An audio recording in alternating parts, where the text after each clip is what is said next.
السلام علیکم ورحمۃ اللہ وبرکاتہ۔ بسم اللہ الرحمن الرحیم۔ جیسا کہ آپ سب کو معلوم ہے کہ 15 شعبان قریب ہے۔ یہ وہ مبارک دن ہے جس کی رات کو ہم شب بارات کہتے ہیں۔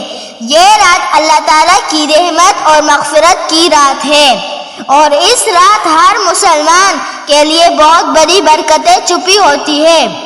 اللہ تعالیٰ کے خصوصی پیغام میں جمعے کی رات ہے۔ جمعے کی رات باقی راتوں سے افضل ہے اور عید الفطر کی رات ہے۔ اس رات کو بھی اللہ تعالیٰ کے بخشش اور معافی کا اعلان ہوتے ہیں۔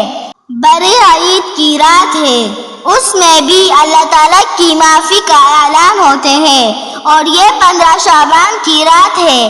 اللہ تعالیٰ کے نبی صلی اللہ علیہ وسلم نے فرمایا کہ اس رات اللہ تعالیٰ اپنے بندوں پر خاص رحمت کی نظر فرماتے ہیں، اور 15 شعبان کی رات اللہ تعالیٰ قبیلہ بنو کلب کی بکریوں کے بالوں کی تعداد کے مطابق گناہگاروں کو جہنم سے آزاد فرماتا ہے۔ یہ ایک قبیلہ تھا، ان کے پاس جانور اور بکریاں بہت زیادہ تھے، تو اللہ کا نبی صلی اللہ علیہ وسلم نے مثال کے طور پر فرمایا کہ ان کے بکریوں کے جسم پر جتنے بال ہیں اتنے لوگوں کے اللہ تعالیٰ کے اس رات کو مغفرت اور بخشش فرماتے ہیں۔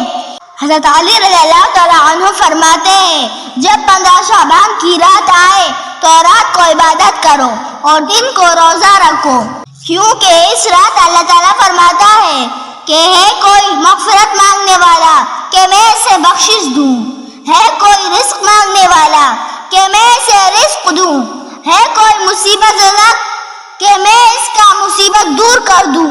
اسی طرح صبح ہونے تک ارشاد فرماتے ہیں، پس بندوں کو چاہیے کہ اس رات میں خوب عبادت کرے اور اپنے گناہوں کی معافی مانگے۔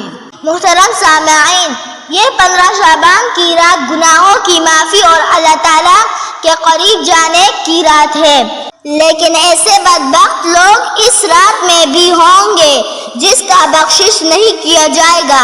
حدیث شریف میں ان کے بارے میں فرمایا ہے کہ مشرک نہیں بخشا جائے گا، شراب کا عادی نہیں بخشا جائے گا، ماں باپ کا نافرمان نہیں بخشا جائے گا، زنا کا عادی نہیں بخشا جائے گا، قطع تعلق کرنے والا نہیں بخشا جائے گا، تصویر بنانے والا نہیں بخشا جائے گا، چغل خور نہیں بخشا جائے گا، کینہ رکھنے والا جو اپنے دل میں کسی کے لیے کینہ بغض اور کسی کے لیے نفرت رکھتا ہو تو اس کا اس رات میں بھی مغفرت اور بخشش نہیں ہوتی۔